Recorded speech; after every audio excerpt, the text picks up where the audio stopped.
Welcome back to Geeky Musings. Today's post is inspired by the Star Wars Uprising mobile game and the Star Wars Outlaws platform game.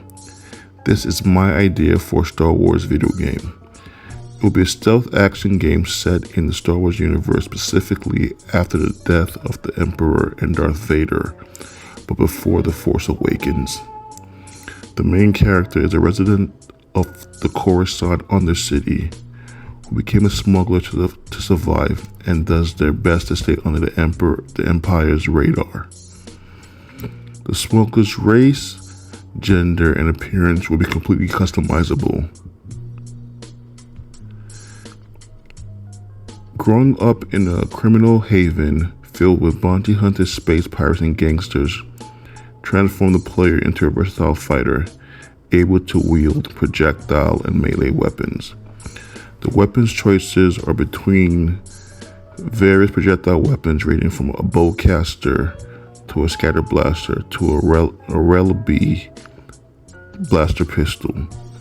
The melee weapons options range from a stun baton to a vibra axe to a vibra blade. Each weapon is customizable and upgradable, and the player also has access to body armor, which can be upgraded with materials such as Beskar and Durasteel. They can be purchased from an arms dealer, recovered from defeated opponents, or provided for the missions. For example, the Relic V10 micro grenade launcher could be given for a mission that requires you to break into a heavily fortified facility, or one that requires you to eliminate rogue droids, for example, the Second Revelation Group.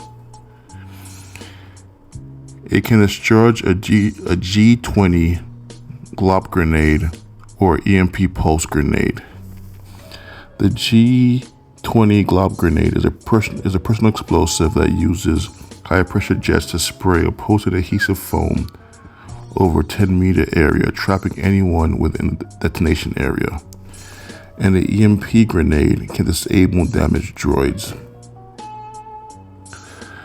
The player's proficiency with each weapon improves through continued use. While it is primarily in the third person perspective, the game offers an option of a first-person shooter mode to make it easier to take out enemies in a firefight or snipe them from a distance. The protagonist will start off with a computer slicing kit, and this too could be upgraded into a pair of Marksman H training remotes that have been repurposed into slicer units. With them, he or she can hijack various vehicles such as a walker, an X-Wing, a TIE fighter, or an airspeeder. The protagonist can also use them to pick locks and hack other droids. And based on the player's in-game choices, he or she could lose a limb but gain a modifiable cybernetic replacement. Most of the game will take place on Coruscant, and the players can use stolen starfighters or their own coupled ship to travel to various planets, either on a mission or free roaming. After the player becomes more established and powerful, he or she can own a garage and hangar to store the stolen vehicles. The hangar and garage also have a chop shop feature where the player can scrap stolen vehicles for specific parts and use them to construct unique vehicles. Gangsters and criminal organizations like the Ashiga clan would issue missions to the player as well. And the player can also don different attire to infiltrate or blend in. For example, take a stormtrooper's armor to infiltrate an Imperial base. The enemies would be the remnants of the Imperial army, such as the Purge troopers and Dark troopers, gangsters, bounty hunters, assassins, space pirates, and the occasional Dianoga encountered in the Coruscant sewers. The game's stealth element enables the player to hold up enemies at gunpoint or move their bodies out of sight. The player can also gain possession of a stealth fuel generator that was featured in the Old Republic games, and this will be an asset for infiltration or evasion. And this device too will be upgradable.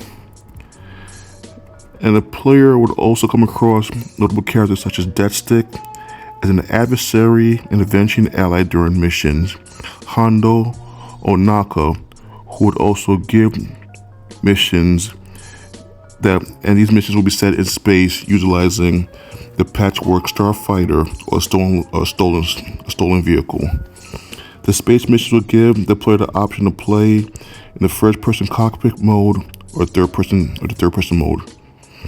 Each ship starts out with a laser cannon, proton torpedo launcher, deflector, shield generator, and a hyperdrive. The player has the option to upgrade these weapons and add additional items such as gravity mines. And TIE fighters, space pirates, and bounty hunters would provide opposition in space. I also envision a survival horror game, a survival horror DLC, where the player must enter an abandoned research facility and defeat a laboratory-bred Geonosian queen modified through a splicer rig to produce bioexplosive children. These exploding drones cover the target with brain worms and put them under the queen's influence. The enemies would include Geonosian drones, infected scientists, infected Imperial troopers, as well as their undead variants. If you're new to this channel and like what you see, please subscribe, like, comment, and share. And if you're a returning viewer, thank you so much for your continued support. Until next time, stay geeky.